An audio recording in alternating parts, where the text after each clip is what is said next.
10 তলায় যারা রাখছে তারে যেমন আল্লাহ তাআলা ঠকাই নাই, আবার আল্লাহ পাক রব্বুল আলামিন যারা গাছতলায় রাখছে তারেও ঠকাই নাই। 10 তলার মালিকরে আল্লাহ কোটি কোটি টাকার মালিক বানাইছেন, কিন্তু গাছতলার যে তার সম্পদ, তার হক আল্লাহ ওই 10 তলাওয়ালার মধ্যে রাইখা দিছে। সুবহানাল্লাহ। এই জন্য দোস্ত, যাকাত এটা আদায়যোগ্য সম্পদ, যাকাত এটা অনুগ্রহ নয়, যাকাত এটা অনুগ্রহ নয়।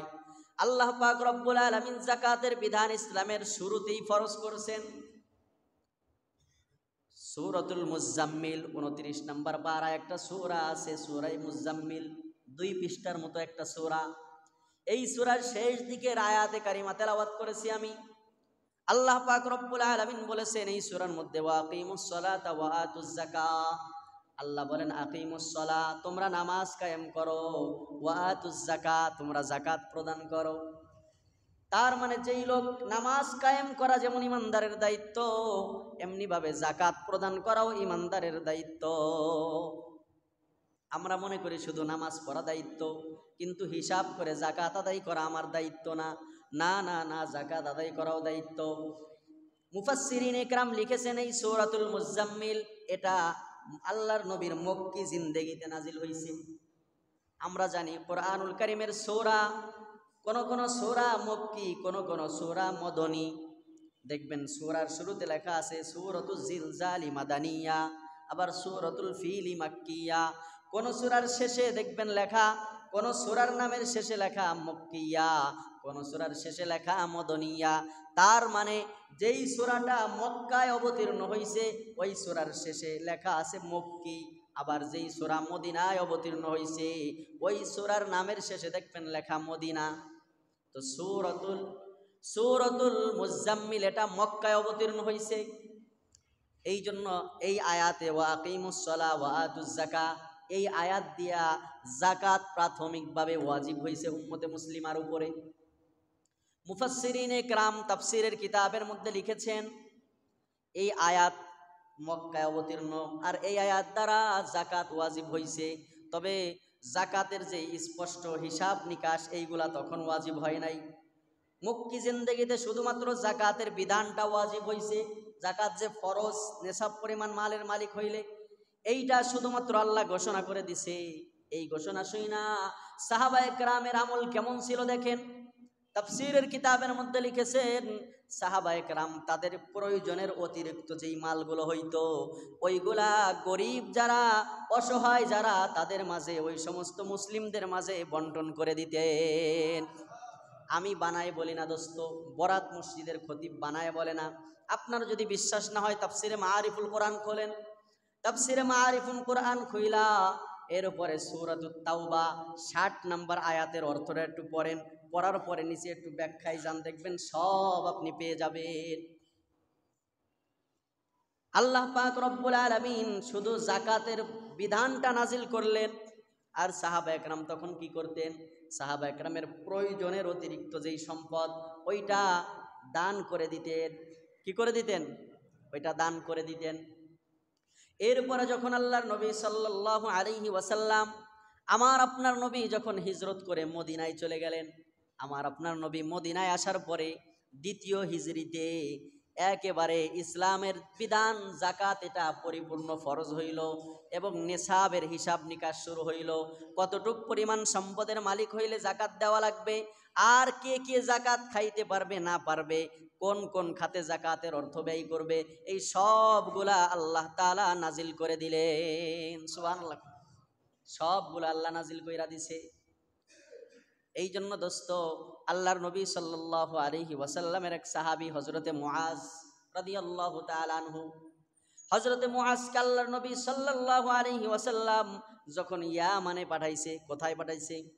ইয়ামানে যখন পাঠাইছে, ইয়ামানের গভর্নর বানায় যখন পাঠাইছে, আমার আপনার নবী তার এই প্রিয় সাহাবীকে হযরতে মুআজ ইবনে জাবালকে কিছু ওসিয়াত করেছে, কিছু নসিহাত করেছে। তার মধ্যে একটা নসিহাত হলো, মুআজ শোনো, তুমি ওইখানে যাওয়ার পরে, ইয়ামানে যাওয়ার পরে ধনী যেই সমস্ত মুসলমান আছে, ধনী যেই সাহাবী আছে, তাদের কাছ থেকে তুমি যাকাত গ্রহণ করবা। খুজ মিন আমওয়ালিহিম, সূরাতুত তাওবার শেষের দিক দিয়ে আছে, খুয মিন আমওয়ালিহিম, তাদের থেকে তুমি যাকাতের মাল এটা উসুল করবা, আর যারা গরিব মুসলমান আছে তাদের মাঝে বন্টন করে দিবা। সুবহানাল্লাহ। এই জন্য দোস্ত দেখেন, বর্তমান বিশ্বের এই ভঙ্গুর অর্থনীতিকে চাঙ্গা করার সবচাইতে বড় মাধ্যম হলো ইসলামিক নিয়মে যাকাত বন্টন করা। আজকে দুনিয়ার কোন রাষ্ট্রেই অর্থনীতি ঠিক নাই। পুঁজিবাদী অর্থনীতি বলবেন, সেটাও ঠিক নাই, ওর মধ্যেও ধোঁকাবাজি আছে না নাই? পুঁজিবাদী অর্থনীতির মধ্যে ধোঁকাবাজি আছে, সমাজতান্ত্রিক অর্থনীতির মধ্যে ধোঁকাবাজি আছে, গণতান্ত্রিক অর্থনীতির মধ্যে যে কি ধোঁকাবাজি এটা তো আমরা নগদ প্রমাণ। কিন্তু ইসলামিক অর্থনীতির মাঝে 1400 বছর আগেও কোনো ধোঁকাবাজি ছিল না, 1400 বছর পরেও কোনো ধোঁকাবাজি নাই। আরও যদি 100 বছর 500 বছর দুনিয়া চলে, তারপরেও ইসলামিক অর্থনীতির মধ্যে কোনো ধোঁকাবাজি নাই। সুবহানাল্লাহ, কোনো ধোঁকাবাজি নাই। এই জন্য বর্তমান এই সমাজ ব্যবস্থাকে যদি ঠিক করতে হয়, বর্তমান সমাজ ব্যবস্থাকে যদি ঠিক করতে হয়, তাহলে যাকাতের অর্থের সুষম বন্টন ছাড়া কোনোদিনও সম্ভব নয়। কোনোদিনও সম্ভব নয়। অদস্ত কান খাড়া করে শোনেন, আমাদের পূর্বপুরুষদের জামানা দেখেন, হযরতে ওমর ইবনে আব্দুল আজিজ রাহমাতুল্লাহি আলাইহি, যাকে ওমরে সানি বলা হয়, এই ওমর ইবনে আব্দুল আজিজ মাত্র অল্প কয়েকদিন দেশ শাসন করছিলেন, অল্প কিছু কয়েক বছর দেশ শাসন করছিলেন। কিন্তু অবস্থা এমন হয়েছিল, যাকাতের সম্পদ নিয়া কারে দিবে লোক খুঁজে পাওয়া যাইত না, কারে যাকাত দিবে লোক খুঁজে পাইত না। ইতিহাসের কিতাবের মধ্যে আসছে, এক লোক তার যাকাতের অর্থ নিয়া, যাকাতের বস্তা নিয়ে হাঁটতেছে, আর দেখিনি কোনো অভাবী লোক পাই, তারে যাকাতের বস্তাটা যায় ধরায় দিমু, যাকাতের এই টাকার অর্থটা যায় তারে ধরায় দিমু। হাঁটতে হাঁটতে হাঁটতে হাঁটতে লোকটা ক্লান্ত হয়ে গাছের নিচে শুয়া পড়ছে, কিন্তু তাও যাকাত কারে দিবে এই লোক পায় না। কেমন শান্তি ইসলামিক অর্থ ব্যবস্থায়, দেখেন ইসলামিক শাসনের মধ্যে কেমন শান্তি। লোক না পায়া এবার ওই লোকটা বস্তা রাইখা, যাকাতের টাকার অর্থ রাইখা, যাকাতের সম্পদ রাইখা গাছতলায় ঘুমাই পড়ছে। কিছুক্ষণ পরে দেখে তার পাশে আর একটা লোক আর একটা বস্তা নিয়ে সেও এসে ঘুমাইছে। এবার ওই ধনী লোকটা চিন্তা করছে, আল্লাহ আমারে মনে হয় বাঁচাইছে, যেই লোকটারে আমি খুঁজতেছি তারে মনে হয় পেয়ে গেছি, যাক আলহামদুলিল্লাহ, এই লোকটা একটু বিশ্রাম নিক, এরপরে আমার এই টাকার বস্তাটা, যাকাতের সম্পদটা তারে দিয়া আমার মতো আমি চলে যাইতে পারবো। এবার লোকটা যখন ঘুম থেকে উঠছে, ওঠার পরে বলে, ভাই আপনি আমার একটু বাঁচান। তোমার আমি কেমনে বাঁচাম? আপনি তো গাছতলার মানুষ, আপনি না গাছতলায় থাকেন? দিছে এক কি এর গাছতলায় থাকি, ফাউলের মতো কথা, কি এর গাছতলায় থাকি? তাইলে তো আপনি তো গাছতলায়, তো আপনার তো মনে হইতেছে আপনার বস্তার মধ্যে সব সামান, আপনি মনে হয় গাছতলায় ঘোরাফেরা করেন, এইভাবে চলেন, এই জন্য মনে করছি গাছতলার। তোমারে কি দেখা আমারে মনে হয় গাছতলার মানুষ? না, আমি তো মনে করছিলাম গাছতলার। আমি গাছতলার মানুষ না। তাহলে গাছতলায় শুইছেন কে? আরে ভাই কি করবো বইলেন না, ওমর ইবনে আব্দুল আজিজ ইসলামী খেলাফা কায়েম করছে, এমন সুষম বন্টন মানুষের মধ্যে অর্থের শুরু হয়েছে, আমার এই যাকাতের টাকা কারে দিমু লোক পাই না, এই জন্য রাস্তায় রাস্তায় ঘুরি আর যাকাত দেওয়ার মানুষ তালাশ করি। সুবহানাল্লাহ। ও মিয়া, তুমি কি মনে করছো আমার এই বস্তার মধ্যে সিরা খেতা? আমারও তো যাকাতের টাকা। দেখেন অবস্থা। এই জন্য এই ভঙ্গুর অর্থনীতিকে যদি ঠিক করতে হয়, বাংলাদেশে বেশি না, মাত্র 2-3 বছর যদি যাকাতের সুষম বন্টন হয়, আল্লাহ যে বললেন বড় লোকের সম্পদের মধ্যে গরিবের অধিকার আছে। কি আছে? অফি আমওয়ালিহিম হাক্কুন, হক মানে হলো অধিকার। দুনিয়ার যত বিধান আছে সব খুলে দেখবেন, যত ডিকশনারি, হক মানে কি? অধিকার। অধিকার কারে কয় আমি বুঝাইলাম না শুরুতে? তাইলে আল্লাহ বললেন অফি আমওয়ালিহিম হাক্কুন লিসাইলি ওয়াল মাহরুম, সুবিধা বঞ্চিত যারা, দুস্থ অসহায় যারা, তাদের সম্পদ বড় লোকের সম্পদের মধ্যে আল্লাহ রাখছে। সুবহানাল্লাহ কোন? তাদের সম্পদের মধ্যে আল্লাহ রাখছে। এই জন্য বাংলাদেশে গরিব রাষ্ট্র, বাংলাদেশ একটা গরিব রাষ্ট্র, এই রাষ্ট্রেও যদি হিসাব করে শিল্পপতি যারা তারা যাকাত আদায় করত, নেশাবের মালিক যারা, তারা যদি জাকাত আদায় করত, তাহলে 3 বছর পরে 20% নেমে আসতো জাকাতের হকদার। জাকাত দেওয়ার মানুষ 20% নেমে আসতো, জানেন? কিন্তু আমরা তো আসলে ওইভাবে হিসাব করে জাকাত দেই না। একটা কথা মনে রাখেন, আমি বলি ছোট মানুষ হিসাবে, হিসাব করে যদি আপনি জাকাত না দেন, আপনার জাকাত আদায় হবে না। আপনি লাখ টাকা দিতে পারেন, কিন্তু যদি আপনার সমস্ত সম্পদ হিসাব কিতাব করে জাকাত না দেন, আপনার জাকাত আদায় হবে না। কারণ আপনার কাছে এক লোক 100 টাকা পায়, কয় টাকা? 2 জনের ভাগের 200 টাকা, তার মধ্যে একজনে 100 টাকা পায়।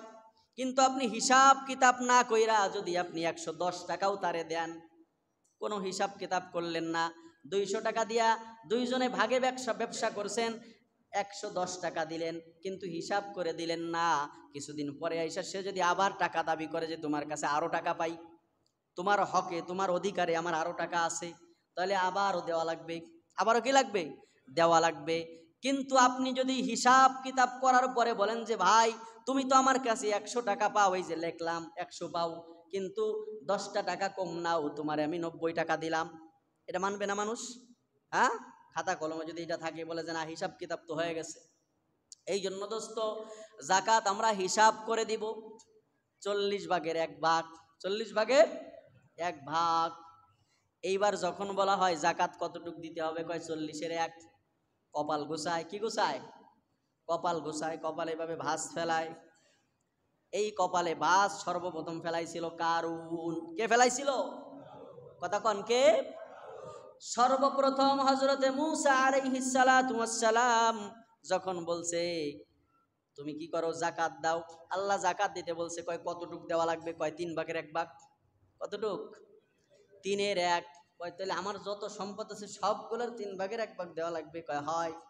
ও মূসা বুঝছি, তুমি আর তোমার আল্লাহ মিলে আমার এই সম্পদ সহ্য হইতেছে না, আমার এই সম্পদ তোমাদের সহ্য হয় না, যার কারণে তোমরা 2 জন মিলা আমার এই গরিব বানানোর একটা ফন্দি করছো, আমার মাল সব নিয়ে যাওয়ার ফন্দি আটছো। ওরে বাবা, কত দেওয়া লাগে! কপাল গোছাইছে। কি গোছাইছে? কপাল গোছায়। ওরে বাবা, কত দেওয়া লাগে, একটু পরে আসতেছি আলোচনা, এদিকে আগেই যাবো না। তাইলে বোঝা গেল ধনীদের মালের মধ্যে গরিবের হক আল্লাহ রাখছে। গরিবের কি রাখছে ভাই? হক আল্লাহ রাখছে। এই জন্য প্রতি বছর হযরতে মুআজের কথা বলতেছিলাম, আল্লাহর নবী বলেন, মুআজ ইয়ামানে যাওয়ার পরে নেশাব পরিমাণ সম্পদের মালিক যারা, তাদের কাছ থেকে তুমি জাকাত নিবা, 40 ভাগের 1 ভাগ নিবা, আর যারা গরিব অসহায় আছে তাদের মাঝে বন্টন করবা। ইসলামী খেলাফত যত বছর কায়েম ছিল, যতদিন পর্যন্ত বিশ্ববাসী ইসলামী খেলাফার ছায়াতলে ছিল, অতদিন পর্যন্ত মানুষ এত দুস্থ আর অসহায় ছিল না। বর্তমান জামানায় তো টাকা পয়সার অভাব নাই, তারপরেও দেখা যায় যে অসহায় মানুষেরও কি নাই ভাই? অভাব নাই। কারণ কি? কারণ ইসলামিক অর্থ ব্যবস্থা চালু নাই, আর সমাজে এই জাকাতের মালের সুষম বন্টন নাই। যদি থাকতো তাহলে আমার দেশে সোনার দেশে পরিণত হইতো।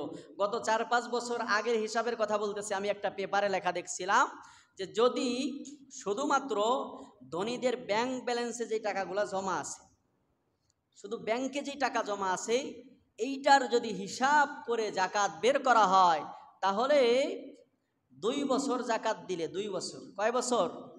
বাংলাদেশের গরিব অসহায়দেরকে 2 বছর যদি জাকাত দেওয়া যায়, পরবর্তী 3য় বছরে 10% নেমে আসবে গরিবের অবস্থান। সুবহানাল্লাহ কইলেন না? আরো কয় বছর আগে, 4-5 বছর আগে দেখছি আমি এই লেখা। কিন্তু এখন অবস্থা কি দেখেন তাইলে, এখন তো আরো বেশি। আবার অনেক বড় লোকরা কয় যে হুজুর আপনারা মশলা কইছেন না, ওরটা কিন্তু আমরা জানি। কি জানেন? কয় যদি কেউ ঋণগ্রস্ত হয় তার উপর জাকাত ওয়াজিব না, তার উপর কি না? জাকাত ওয়াজিব না। সুতরাং আমরা যতই শিল্পপতি হই, যতই কোটিপতি হই, আমরা কিন্তু ব্যাংকের কাছে ঋণী। আমরা ব্যাংকের কাছে কি? কান খাড়া করে শুই নেন, আজকে মাসলা শুই না নেন। ঋণ বলতে ঋণ 2 প্রকার। কয় প্রকার? ঋণ 2 প্রকার কিতাবের মধ্যে আসছে। একটা হলো আমি আমার পেট চালাইতে পারতেছি না, আমার সংসার চালাইতে পারতেছি না, এই জন্য আমি ঋণ হইছি। এই জন্য আমি কি হইছি? ঋণ হইছি। এই লোকের উপরে জাকাত দেওয়া লাগবে না, এই লোকের উপরে জাকাত দেওয়া ওয়াজিব না। আর একটা হলো আমি আমার মিল ফ্যাক্টরি আরো একটা বাড়ানোর জন্য লোন নিছি, আমি আমার আর একটা বাড়ি আছে আর একটা বাড়ি করার জন্য আমি ঋণ হইছি, অথবা আমি আমার ডিপোজিট করছি, এই ধরনের কত কিছু আছে না, এইগুলোর জন্য আমি যদি ঋণ থাকি তাইলে আপনার ওই টাকারও হিসাব করে জাকাত দেওয়া লাগবে। ইসলাম রে আপনি এত সহজ মনে করছেন, হ্যাঁ, এত শুভঙ্গলের ফাঁকি মনে করছেন যে আল্লাহ বুঝি এতই কম বোঝে, তাইলে তো সব বড় লোকরা কারোর উপরই জাকাত ওয়াজিব না। কারণ এমন কোন বড় লোকটা আছে যার ব্যাংক ব্যালেন্সে ঋণ নাই, সে ব্যাংকে ঋণ নাই। তো যাই হোক দোস্ত, হযরতে মুআজ বিন জাবালকে মুআজ রাদিয়াল্লাহু তাআলা আনহুকে বললেন, তুমি ধনীদের কাছ থেকে নিবা, গরিবদের দিবা, ধনীদের কাছ থেকে নিবা, গরিবদেরকে দিবা। এখন আসেন, ওই যে বলতেছিলাম যে জাকাত কতটুক দিব, কার উপর জাকাত ওয়াজিব, কার উপর জাকাত ওয়াজিব? যেই ব্যক্তির নিকটে 7.5 ভরি স্বর্ণ অথবা 52.5 ভরি রূপা অথবা 52.5 ভরি রূপার যেই মূল্য হয় নগদ অর্থ এইটা আছে, ওই ব্যক্তির ওইটার উপরে, ওই সমুদয় অর্থের উপরে যদি 1 বছর অতিবাহিত হয় তাহলে তার উপরে জাকাত ওয়াজিব হয়, তার উপরে জাকাত ওয়াজিব হয়। আপনার কাছে 7.5 ভরি স্বর্ণ আছে, এই স্বর্ণটা আপনি ফেলায়া রাখেন আর ব্যবসায়িক কাজে খাটান, যাই করেন না কেন, 1 বছর যদি অতিবাহিত হইয়া যায় তাহলে আপনার 40 ভাগের 1 ভাগ জাকাত দেওয়া ওয়াজিব, জাকাত দেওয়া ওয়াজিব। 52.5 ভরি রূপা আপনার কাছে আছে, অথবা 52.5 ভরি রূপার মূল্য যেই কয় টাকা আসে, 2200 2250 টাকা মনে হয় রূপার ভরি বর্তমানে, হিসাব করলে যত আসে আমার মনে হয় 75-80 হাজার টাকার মতো আসে। যদি কোনো ব্যক্তির নিকটে নগদ 75-80 হাজার টাকা অথবা ব্যবসায়িক কাজে ঘাটানো আছে 75-80 হাজার টাকা এরকম যদি থাকে, আর এটার উপরে যদি 1 বছর অতিবাহিত হয় তাহলে হিসাব করে 40-এর 1 জাকাত পৃথক করালা তার উপরে ওয়াজিব। বুঝছেন মাসলা ভাই? বুঝে আসছে? হ্যাঁ, এবার 40-এর 1 কত? 40-এর 1 কবরে সুবহানাল্লাহ, আমার তো 1 কোটি টাকা আছে, তাহলে 40-এর 1 দিয়ে কত দেওয়া লাগে? হ্যাঁ, কত? 2.5 লক্ষ দেওয়া লাগে। ওরে সুবহানাল্লাহ, 40-এর 1, ওই যে কপাল গোছাইছে। মুসা আলাইহিস সালাম যখন বলে ভাই কারুন তোমার জাকাত দেওয়া লাগবে, কয় কত? কয় 3-এর 1 আল্লাহ চাইছে। কয় ওরে আল্লাহ কত দেওয়া লাগে? কপাল গোছাইছে। আমার কষ্ট হইছে, কষ্ট কইরা পিঠে আমি বোঝা বয়া বয়া এরপরে আমি কি করছি? সম্পদ গুছাইছি। এই জন্য কপাল গোছায়। আল্লাহ তাআলা বলে কারণ কপাল গোছাইছে, কয় আল্লাহ কারণ তো দিতে অস্বীকার করে। আল্লাহ পাক রব্বুল আলামিন বলে ও মুসা, ও জাকাত দিতে অস্বীকার করছে, তাহলে ওরে কি করি তুমি একটু দেখো, কি করি একটু দেখো। এইবার কারণকে আল্লাহ পাক রব্বুল আলামিন জমিনরে বলছে ইয়া আরদ খুজ কারুন, ও জমিন কারুনকে গ্রাস করে নাও। এবার কারুনকে জমিন গ্রাস করা শুরু করছে। কারুনের যখন হাঁটু পর্যন্ত কারছে, হাঁটু পর্যন্ত জমিনে যখন খেয়ে ফেলছে, তখন কারুন বলে ও মুসা বুঝছি, এখন আল্লাহর সাথে আর তোমার লগে আমার বনিবনা হয় নাই, এই জন্য 3-এর 1 নিতে চাইছিলা, এখন সবই নিয়ে যাবা। হ্যাঁ, 3-এর 1 নিতে চাইছিলা, দেই নাই, এই জন্য এখন তুমি আর তোমার আল্লাহ প্ল্যান করে সব নেওয়ার ফোন দিয়ে আসছ। আল্লাহ পাক রব্বুল আলামিনের কাছে মুসা বলে ওগো আল্লাহ, তুমি আমারে কালিমুল্লাহ বানাইছো, আমার সাথে তুমি কথা বলছো, তুমি আমারে তুর পাহাড়ে ডাইকা নিয়া তুমি আমারে তাওরাত দিছো, তুমি আমারে নবুয়তি দিছো। আল্লাহ আমার আর কিছু চাই না, ওই খবিসের মালের উপরে আমার কোনো লোভ নাই। আল্লাহ ওর সামনে ওর যত মাল আছে সব জমিনে তুমি গ্রাস করে দাও। এইবার কারণ রে আল্লাহ, জমিন রে আল্লাহ কয় জমিন থাম, ওরে পরে গার, এই শয়তান রে পরে গার, আগে ওর সম্পদ গারা শুরু কর। সূরাতুল কসসের মধ্যে ঘটনা আসছে, কারুনের যেই সম্পদ ছিল 70টা উট লাগতো কারুনের সম্পদের চাবি বহন করতে। কতটা? 70টা উট লাগতো শুধু কারুনের সম্পদের চাবি বহন করতে। বাংলাদেশে এমন ধনী আছে না? হ্যাঁ, একটা উট লাগে তার চাবি বহন করতে, এমন ধনী আসেনি? আছে? একটা ঘোড়া, আচ্ছা ধরেন আপনার 1 বস্তা চাবি, এমন কোন বড় লোক আছে যে 1 বস্তা চাবি আছে তার? আছে? নাই। কিন্তু কারুনের যে গোডাউন তলে কি পরিমাণ ছিল, কি পরিমাণ সম্পদ ছিল, 70টা উট শুধু চাবি বহন করার জন্য লাগতো। তাহলে এই সম্পদ আল্লাহর কাছে কোনো দাম আসেনি? হ্যাঁ, দুনিয়ার সম্পদের আল্লাহর কাছে কোনো দাম নাই, আল্লাহর পয়গম্বর মূসার কাছে কোনো দাম নাই। বলে আল্লাহ সব ডাবায়া দাও। এবার কারুনের চোখের সামনে আল্লাহ পাক রব্বুল আলামিন ওর যত ব্যাংক ব্যালেন্স ছিল, ওর যত নগদ অর্থ ছিল, ওর যত গোডাউন ছিল, সবগুলারে জমিনে দবায়া দিছে। এইবার আল্লাহ কয় খুশ কারুন, এইবার কারুন রে ধর। এবার কারুন ডাবতে ডাবতে ডাবতে একেবারে মাথা পরিমাণ জমিনের মধ্যে গায়রা গেছে। এরপরে আল্লাহ পাক রব্বুল আলামিন বলে উম্মতে মুহাম্মাদির 3-এর 1-এর কথা বলি নাই, 40-এর 1 দেওয়ার কথা বলছি। কত? 40-এর 1, 40 ভাগের 1 ভাগ দেওয়ার কথা বলছি। তারপরেও দেখি উম্মতে মুহাম্মাদি কপাল গোছায়। আল্লাহ এবার কোরআনুল কারীমের মধ্যে বলে দিলেন ইয়াউমা ইউহমা আলাইহা ফি নারি জাহান্নামা ফাতুকওয়া বিহা জিবাহুহুম ওয়া জুনুবুহুম ওয়া যুহুরুহুম হাযা মা কানাসতুম লিআনফুসিকুম ফাযুকু মা কুনতুম তাকনিজুন। আল্লাহ কয় ইয়াউমা ইউহমা আলাইহা ফি নারি জাহান্নামা ফাতুকওয়া বিহা জিবাহুহুম ওয়া জুনুবুহুম ওয়া যুহুরুহুম। ও দোস্ত, যারা হিসাব কিতাব করে যাকাত দেয় না, যারা 40-এর 1 বের করে না তাদের সম্পদ থেকে, ইয়াউমা ইউহমা আলাইহা ফি নারি জাহান্নাম, আল্লাহ পাক রব্বুল আলামিন বলেন হাসরের ময়দানে তাদের এই কষ্টার্জিত সম্পদ এটাকে আল্লাহ পাক রব্বুল আলামিন জাহান্নামের আগুনে গলাবে। কিসের আগুনে ভাই?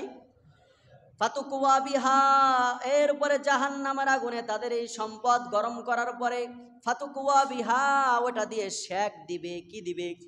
শেক দেওয়া বোঝেন আপনারা? ওটাকে শেক দিবে এইভাবে, ফাতুকওয়া বিহা জিবাহুহুম, ফাতুকওয়া বিহা জিবাহুহুম ওয়া যুহুরুহুম ওয়া জুনুবুহুম, এইভাবে করে তাদের কপালে শেক দিবে। গরম কইরা কপালে শেক দিবে। কপালে কি দিবে? শেক দিবে। এরপরে পার্শ্বে শেক দিবে। এরপরে পৃষ্ঠদেশে এইভাবে ওই গরম জাহান্নামের আগুন দিয়া যে গরম করা হয়েছে ওইটা দিয়ে পিঠে এইভাবে শেক দিতে থাকবে। ওলামা একরাম বলেন, বলে 3 জায়গার কথা কেন বলল? 1 নম্বরে যখন দান সৎকা করতে বলা হয় তখন কপাল ঘুষায়। 1 নম্বরে কি ঘুষায়? কপাল ঘুষায়। এই জন্য আল্লাহ কপালে শেক দিবে। 2 নম্বরে পিঠে কেন দিবে? কারণ পিঠের মাধ্যমে মানুষ বোঝা বহন করে সম্পদ অর্জন করে, এই জন্য পিঠে শেক দিবে। এরপরে পার্শ্বে কেন দিবে? কারণ পার্শ্ব দিয়েও কি করে মানুষ সম্পদ এভাবে নিয়ে বেড়ায়, বয়ে বেড়ায়, এই জন্য এই 3 জায়গায় শেক দিবে। শেক দিবে আর কি বলবে? হাদা মা কানাস্তুম, হাদা মা কানাস্তুম, ইয়া আল্লাহ কা বান্দা, ও আল্লাহর বান্দা, হাদা মা কানাস্তুম, এটা হলো তোমার গচ্ছিত সম্পদ, এটা হলো তোমার ধনভাণ্ডার। হাদা মা কানাস্তুম লিআনফুসিকুম, যেটা তুমি কি করেছিলা জীবদ্দশায়, তুমি কি করেছিল? গচ্ছিত করেছিলা। ফাযুকু মা কুনতুম তাকনিজুন, এখন তুমি এই সম্পদের স্বাদ আস্বাদন করো, দেখো কেমন মজা। ফাযুকু, তুমি চেখে দেখো কেমন মজা। জাহান্নামের আগুনে উত্তপ্ত করলো সম্পদ, ওইটা কপালে শেক দিল, ওইটা দিয়ে পার্শ্বদেশে পিঠে শেক দিল, এটা বুঝি মজা? কি ভাই, এটা কি মজা? এটা তো মজা না, এটা হলো সাজা। কিন্তু আল্লাহ এটারেই বলছে মজা। এটারে কি বললো আল্লাহ? এটারে কেন মজা বলছে? এর কারণ হলো অনেক সময় আমরা চোর পিটাই আর কই আর চুরি করবি, মজা বোঝ, আর চুরি করবি, আর অন্যায় করবি, এইভাবে পিটায়। চোরের কি মজা লাগেনি ভাই? চোরের তো মজা লাগে না, অন্যায়কারীর তো মজা লাগে না। কিন্তু তারপরেও আমরা মজা যেমন বলি, আল্লাহ তাআলা আমাদের ভাষাটাই কোরআনে বলছে ফাযুকু মা কুনতুম তাকনিজুন, বোঝো কেমন মজা। 40-এর 1 ভাগ যদি দিয়ে দিতা তাহলে কোনো মজা বোঝা লাগতো না, জান্নাতের মধ্যে থাকতা, জান্নাতের নাজ নিয়ামত ভোগ করতা। সুবহানাল্লাহ। এই জন্য দোস্ত যাকাত হিসাব করে দিব নেই? দিব তো ইনশাআল্লাহ। এটা আমার সম্পদ না, আল্লাহ বলছে কার সম্পদ? গরিবদের সম্পদ, সুতরাং আমি দিয়ে দেই। বলে হুজুর দিয়ে দিলাম, তাহলে কি হবে? আল্লাহ কি দিবে আমারে? আল্লাহর নবী সাল্লাল্লাহু আলাইহি ওয়াসাল্লাম বলেন, কেউ যদি হিসাব করে তার সম্পদের যাকাত দেয়, আল্লাহ তাআলা তার মাল পবিত্র বানায়া দেয়। একটু আস্তে কোন সুবহানাল্লাহ, গুনাহ হইতে পারে না? আল্লাহ তার মাল পবিত্র বানায়া দিবে, এটা হলো 1 নাম্বার। 2 নম্বরে হলো এক নাম্বার আল্লাহ তার মাল পবিত্র বানায়া দিল। 2 নাম্বার আল্লাহর নবী তার পবিত্র জবানে ঘোষণা করে, যেই উম্মত হিসাব করে যাকাত দিবে আল্লাহ তাআলা তার সম্পদ বাড়ায়া দিবে। আল্লাহর নবীর কথা বিশ্বাস হয়নি ভাই? হ্যাঁ, আল্লাহর নবী জীবনে মিথ্যা কথা কইছেনি? তাইলে আপনি এই বছর যদি হিসাব করে যাকাত দেন তাহলে আগামী বছরই আপনার সম্পদ আল্লাহ বাড়ায়া দিবে। আজও বাংলার জমিনে এমন অনেক আল্লাহর বান্দা আছে, এমন অনেক বড় লোক আছে, শিল্পপতি আছে, বাড়িওয়ালা, গাড়িওয়ালা, ব্যাংক ব্যালেন্সওয়ালা আছে, যারা হিসাব করে করে যাকাত দেয়। আল্লাহ তাআলা তাদের সম্পদ শুধু বাড়াইতেই আছে, অভাব নাই। আপনিও নিয়ত করেন ইনশাআল্লাহ, আল্লাহ আমারে যতটুকু দিয়েছেন হিসাব করে বের করে দেবো ইনশাআল্লাহ। আল্লাহ আমাদেরকে তৌফিক দান করেন। এবার যাকাত কয় আল্লাহ কারে কারে দিমু? মদিনার মুনাফিকরা আল্লাহর নবীর কাছে আইসা আল্লাহর নবীর ব্যাপারে অভিযোগ তুলল। আল্লাহর নবী স্বজন প্রীতি দেখাইছে, যাকাত সদকা গনিমতের মাল বন্টনে আমার আপনার নবী নাকি স্বজন প্রীতি করছে। নাউজুবিল্লাহ কন। আমার আপনার নবী নাকি স্বজন প্রীতি কইরা আবু বকর রে দেয়, ওমর রে দেয়, খালি তার আত্মীয় স্বজন রে দেয়, আর কাউরে নাকি দেয় না, এমন অভিযোগ তুলছে। আল্লাহ পাক রব্বুল আলামিন বলে, অভিযোগ তুইলা কোনো লাভ নাই। যাকাতের যেই খাতগুলা আমি নিজে আসমান থেকে অবতীর্ণ করে দিলাম। ইন্নামাস সাদাকাতু লিল ফুকারা, সূরা তাওবার 60 নম্বর আয়াতটা একটু খুলবেন, দেখবেন। ইন্নামাস সাদাকাতু লিল ফুকারাই ওয়াল মাসাকিনা, আল্লাহ তাআলা বলেন ইন্নামাস সাদাকাতু লিল ফুকারা, নিশ্চয়ই সদকা এটা পাবে তারা যারা ফকির। 1 নম্বরে কি বলছে? যারা ফকির। ইন্নামাস সাদাকাতু লিল ফুকারা, যারা ফকির তারা সদকা পাবে। 2 নম্বরে ওয়াল মাসাকিন, যারা মিসকিন তারা পাবে। তবে ইসলামী শরিয়াতে ফকির আর মিসকিন আলাদা আলাদা। ফকির বলা হয় যার কাছে শুধুমাত্র এক বেলার খাবার আছে তারে কয় ফকির। তারে কি কয়? আমাদের দেশে যারা ভিক্ষা করে তাকে কি কয়? আর ভাই একটু কথা বল না। আমাদের দেশে যারা ভিক্ষা করে তাদেরকে কি বলি? খোঁজ নিয়ে দেখেন, অনেক আছে, অনেক ভিক্ষুক আছে, তার বাড়ি গাড়ি আছে। কিছুদিন আগে আমার এইখানে দেখতে বলছে এক লোকের, যে হুজুর এই অঞ্চলে ভিক্ষা করে, গামছা গায়ে দিয়া ভিক্ষা করে, ওই লোকের নাকি মিরপুর বাড়ি আছে। মিরপুর কি আছে? বাড়ি আছে। তাহলে এই 6 তলা বাড়ি নাকি? তাহলে এই লোক কি ফকির নাকি? ইসলামী শরিয়াতে এই লোক ফকির না, এই বড় লোক। কি তাহলে ফকিরও বড় লোক হয়? তাহলে 1 নম্বরে ইন্নামাল ফুকারা ইন্নামাস সাদাকাতু লিল ফুকারা, ফকির বলা হয় যার কাছে আগামী এক ওয়াক্তের খাবার আছে, তারে কি কয়? তারে কয় ফকির। 2 নম্বরে ওয়াল মাসাকিন, মিসকিনের অনেক ব্যাখ্যা আছে, যাই হোক ওদিক গেলাম না, সময় শেষ। তবে যাকাতের ক্ষেত্রে ফকির আর মিসকিন একই, অর্থাৎ যেই লোকের কাছে নেশাব পরিমাণ সম্পদ নাই এবং নিজের পরিবার পরিজন নিয়ে খুব কষ্টে আছে, আবার ঋণও আছে, এই লোকেরা আপনি যাকাত দিতে পারেন। ইন্নামাস সাদাকাতু লিল ফুকারা ওয়াল মাসাকিন, তাহলে ফকিররে যাকাত দিবেন, মিসকিনরে যাকাত দিবেন, কিন্তু 6 তলাওয়ালা যেই ফকির তারে আবার দিয়েন না। কোরআনে বর্ণিত ফকিররে যাকাত দিবেন। এরপরে 2 নম্বরে মিসকিন। 3 নম্বরে হলো ওয়াল আমিলিনা আলাইহা, যারা যাকাতের মাল উসুল করে তাদেরকে এর থেকে দেওয়া যায়। তবে এখন আবার দিয়েন না। এটা যদি ইসলামী রাষ্ট্র হইতো তাইলে সরকারের একটা বড় দায়িত্ব হলো ধনী যারা তাদের কাছ থেকে গরিবের যে অধিকার আছে ওইটা আইনা গরিবরে দিয়ে দেওয়া। এটা ইসলামী খলিফার দায়িত্ব, খলিফায়ে মুসলিমিনের এটা কি ছিল? দায়িত্ব। এখন এই দায়িত্ব ওনার উপর ওয়াজিব, কিন্তু উনি একা তো আর আদায় করতে পারবে না। পারবে ভাই? 18 কোটি মানুষের মধ্যে ধরেন 10 লক্ষ মানুষের উপরে যাকাত ওয়াজিব। এখন খলিফাতুল মুসলিমিন একা কি 10 লক্ষ মানুষের কাছ থেকে যাকাত উসুল করতে পারবে? কারণ কতজনে ঘাড় মোটা করে কবে যে আমি দিব না, তখন ওরে সাইজ করার জন্য একটা বাহিনীর দরকার লাগবে কিনা? তো ওয়াল আমিলিনা আলাইহা, এরা হলো আমিলিনা আলাইহা। তখন খলিফায়ে মুসলিমিন করবে কি? কিছু মানুষ 1000 মানুষের কথার কথা নিয়োগ দিল যে তোমাদের কাজ শুধু যাকাত উসুল করা আর হিসাব রাখা, আর এইটা যারা প্রাপ্য তাদের কাছে পৌঁছায় দেওয়া, এদেরকেও যাকাতের মাল দেওয়া যায়। কিন্তু এখন তো খলিফায়ে মুসলিমিন নাই, তাইলে এই অপশনও নাই। 3 নম্বর গেল ওয়াল আমিলিনা আলাইহা। 4 নম্বর ওয়াল মুআল্লাফাতি কুলুবুহুম, বোঝেন মনোরঞ্জনের জন্য যারা নতুন মুসলমান হইছে, যারা কি হইছে? নতুন মুসলমান হইছে, কিন্তু অভাবী, এখন এই লোকগুলারে যদি আপনি টাকা পয়সা দেন তাহলে তারা ইসলামের দিকে আরো বেশি আকৃষ্ট হবে। আমাদের সমাজে এমন নবমুসলিম আছে না, হিন্দু থেকে মুসলমান কিছুদিন আগে খুব বেশি হইতো, এখন হয় না। কারণ কি জানেন, কোন ধর্মে যাব, ওগো যে অবস্থা, কোনে যাব, আমার পরে আবার মুসলমান হইয়া বিটে মাটি সব ছাইরা পরে আমার ভিক্ষে করা লাগে। আমার দেশের নবমুসলিমদের অবস্থা বর্তমানে এই, অনেক নবমুসলিম আছে মুসলমান হওয়ার পরে তারা ভিক্ষা করে, মসজিদে মসজিদে এসে ভিক্ষা করে, আছে না? এটা তো আমি মুসলমান হিসাবে আমার জন্য গর্বের, নাকি বলেন?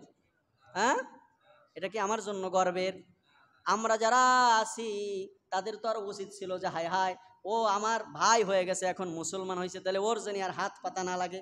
কিন্তু সমাজের কয়টা মানুষ এই দিক তাকাইছি? এটা আমার ব্যর্থতা, আপনার ব্যর্থতা, যাই হোক। তাহলে নবমুসলিম যারা আছে এখানে মুআল্লাফাতি কুলুবুহুম, এর মধ্যে একটা বিষয় লক্ষ্য করেন, যাকাতের অর্থ এইটা মুসলমানদেরকে ছাড়া বিধর্মীকে দেওয়া যাবে না। যাকাতের অর্থ বিধর্মীকে দেওয়া যাবে না, তবে অন্য অন্য সাধারণ যেই দান আছে, সদকাতুল ফিতির অথবা এই ধরনের যে দানগুলো আছে, এইগুলো সাধারণ মুসলমান ছাড়াও এইগুলো হিন্দুদেরকেও দিতে পারবেন, খ্রিস্টান বৌদ্ধকেও দিতে পারবেন, কিন্তু যাকাতের মাল থেকে বিধর্মীকে দেওয়া যাবে না, শুধু গরিব মুসলমানকে দিতে হবে, এটা স্মরণ রাখবেন। ওয়াল মুআল্লাফাতি কুলুবুহুম ওয়া ফির রিকাব, দাস মুক্তি, একজন গোলাম তারাই আপনি মুক্ত দিয়ে দিলেন যাকাতের অর্থ দিয়া, এটা পারবেন, সমস্যা নাই, ঠিক আছে। ওয়াল গারিমিন, একজন ব্যক্তি ঋণ আছে, কি আছে? ঋণ আছে, একটু মাথা খাটায়েন কিন্তু এখানে প্রশ্ন করবো। একজন ব্যক্তি ঋণ আছে, তারেও আপনি যাকাত দিতে পারেন, যে ভাই আমি আমার এই জাকাতের টাকা দিয়ে আপনি ঋণ শোধ করেন। এখন কোন ঋণই আবার, ঋণ কয় প্রকার বলছি কিন্তু একটু, কয় প্রকার? যে পেটের দায়ে ঋণ নিছে, শরীরের পোশাক নাই পোশাকের দায়ে ঋণ নিছে, ছেলে মেয়ে বিবি বাচ্চা নিয়ে খুব কষ্টে থাইকা ঋণ নিছে, তার ঋণ শোধ করার জন্য আপনি তারা কি দিতে পারেন। কিন্তু শিল্পপতি একজন, সেও তো ঋণ নিছে 10 কোটি টাকা, তারে কি দিতে পারবেন? ঋণে ঋণে কি আছে ভাই? ভাগ আছে। সময় হয়ে যাইতেছে, আর আলোচনার সুযোগ নাই। এরপরে ওয়াল গারিমিন গিল ওয়াফি সাবিলিল্লাহ, আল্লাহর রাস্তায় যারা জিহাদে আছে তাদেরকেও আপনি আপনার যাকাতের টাকা দিয়ে উপকার করতে পারেন। সুবহানাল্লাহ। বর্তমানে ফিলিস্তিনে যেই সমস্ত মুজাহিদ ভাইয়েরা তামাম বিশ্বের পরাশক্তি ইসরায়েল আমেরিকাকে বুড়ি আঙ্গুল দেখায়া যারা এখনো পর্যন্ত যুদ্ধ করতেছে, জিহাদ করতেছে, নিজেদের ভূমি টিকিয়ে রাখার জন্য, আমার আর আপনার হৃদয়ের স্পন্দন, আমার আর আপনার দ্বিতীয় কিবলা বাইতুল মুকদ্দাস রক্ষার জন্য এখনো যারা জীবন দিয়ে জানপণ লড়াই করতেছে, তাদেরকে আপনি আপনার যাকাতের সম্পদ থেকে দিতে পারেন। বরং এটা বর্তমানে দেওয়া উত্তম। এটা দেওয়া কি? আজকে তামাম বিশ্বের যত মোরলরা আছে, মুসলিম মোরলরা সব চুপ, সব চুপ হয়ে আছে, অথচ চোখের সামনে কিভাবে আজকে যদি গাজায় যেভাবে বোমা ফেলানো হইতেছে, এভাবে যদি আমেরিকার ওয়াশিংটনে শিশুদের উপরে বৃদ্ধদের উপরে বোমা ফেলাইতো, জাতিসংঘ চুপ থাকতে পারতো? লন্ডনে যদি কোনো শিশুর উপরে এভাবে বোমা ইসরায়েল ফেলাইতো, চুপ থাকতো? সৌদির রিয়াদে যদি ফেলাইতো, চুপ থাকতে পারতো? আরব আমিরাতে যদি ফেলাইতো, চুপ থাকতে পারতো? চুপ থাকতো না। কিন্তু যেহেতু মুসলমানের উপরে ফেলাইতেছে, মুসলিম শিশুর উপরে ফেলাইতেছে, এই জন্য কারো কোনো মাথা ব্যথা, কারো কোনো মাথা ব্যথা নেই।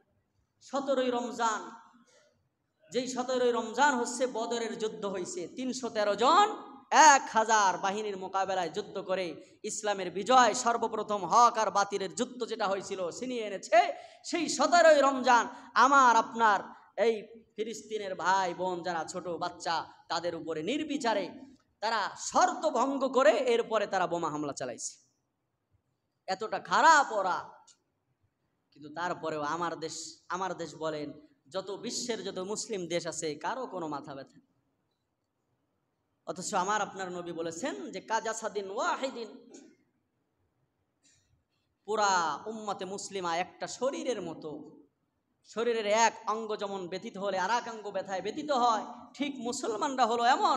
এক ভাইয়ের শিশু যদি আঘাতপ্রাপ্ত হয়, তাহলে পুরা মনে করতে হবে যে তা একজন ফিলিস্তিনের একটা ভাইকে একজন শিশুকে মারছে, তার মানে পুরা উম্মতে মুসলিমার ভাইকে মারছে। এটা তো ছিল আমাদের ভ্রাতৃত্ববোধ, কিন্তু কোথায় গেল আজকে? আল্লাহ তাআলা আমাদের শাসক যারা আছে তাদের সুবুদ্ধির উদয় করুক সকলে পড়ে আমিন। আমাদের কি করার আছে ভাই? আমরা তো সাধারণ মানুষ। আমি এখন যদি সরাসরি তরবারি নিয়ে অস্ত্র নিয়ে যদি বাংলাদেশ থেকে যাইতে যাই ফিলিস্তিনে, যাইতে পারবো? পারবো না ভাই। এই জন্য আমাদের জন্য দোয়া ছাড়া আর কিছু করার নাই। তবে ধীরে ধীরে পরিকল্পনা করা যে জানি এটার থেকে আমরা মনে করেন না আজকে ফিলিস্তিনে মারতেছে আমরা মনে হয় স্বাধীন, আমরা ঠিক থাকবো। আমাদের পাশেই দাদা বাবুরা আমাদের মুসলমান রোজাদারদের উপরে কি নির্যাতন করতেছে একটু দেখেন। 3 দিক দিয়ে ওরা কি মনে করেন বিপদ আমাদেরও আসতে পারে। যাই হোক, আলোচনা আল্লাহ চলে গেছে। আল্লাহ তাআলা আমাদেরকে হেফাজত করুক। তামাম যত মুসলিম ভূখণ্ড আছে সবগুলোকে আল্লাহ তাআলা নিরাপত্তার চাদরে বেষ্টন করুক। সকলে পড়ে আমিন। তো বলতেছিলাম যে অফি সাবিলিল্লাহ, আল্লাহর রাস্তায় জিহাদে যারা, তাদেরকেও কি করা যায়? যাকাতের টাকা কি করা যায় ভাই? দেওয়া যায়। অফি সাবিলিল্লাহ। এরপর আল্লাহ বলেন ফারিদাতাম মিনাল্লাহ, এটা আল্লাহর পক্ষ থেকে নির্ধারণ করা হইল। নবী স্বজনপ্রীতি করে নাই, নবী স্বজনপ্রীতি করে নাই, বরং আল্লাহ যেই খাতে ব্যয় করতে বলছে তার রসুল ঠিক সেই খাতেই ব্যয় করছে। ভাইয়েরা আমার, এই 8টা খাতে জাকাত ব্যয় করা যায়। আল্লাহ পাক রব্বুল আলামিন আমাদেরকে হিসাব করে জাকাত বের করার তৌফিক দান করুক এবং যারা আসলেই দুস্থ অভাবী তাদের কাছে দেওয়ার তৌফিক দান করুক। সকলে পড়ি আমিন। আর একটা আবেদন আপনাদের কাছে করি, সেটা হলো যে জাকাতের টাকা সম্ভব হলে একটু মোটা অঙ্কের দিয়া কোনো একটা কাজ করে দেওয়া কাউরে। ওই শাড়ি নামের মশারি, এরপরে লুঙ্গি নামক কি জানি কয় খেতা জাল, এইগুলো দিয়া ভাই প্রতি বছরই দেই, কিছু হয় সে দ্বিতীয় বছর আবারও আমার দরজায় আসে, তাই না? এজন্য একজন্য যদি আমি 30,000 50,000 টাকা আমার জাকাতের টাকা দিয়ে কোনো একজন গরিব মুসলমানরে বলি যে তোমার একটা অটো ভ্যান কিনে দেবো, তুমি কি রাজি আছো? বলে যে আলহামদুলিল্লাহ রাজি আছি। তাহলে সামনে বছর ও কি আপনার দুয়ারে আর আসবে জাকাতের জন্য? না, দেই একজন করে। আবার একজনকে আমি কি করলাম যে ভাই তোমার একটা ব্যবসা প্রতিষ্ঠান খুলে দিব, তুমি কি রাজি আছো? সামনে থেকে আর ভিক্ষা করবা না, আর জাকাতের মালের জন্য আসবা না। অনেক ভাই আছে এমন, রাজি হয়ে যাবে ইনশাল্লাহ। এইভাবে দেওয়ার চেষ্টা করব পরিকল্পিতভাবে। সমাজের থেকে দুস্থ অসহায় দূর হয়ে যাবে ইনশাল্লাহ। আল্লাহ তাআলা আমাদেরকে তৌফিক দান করুক।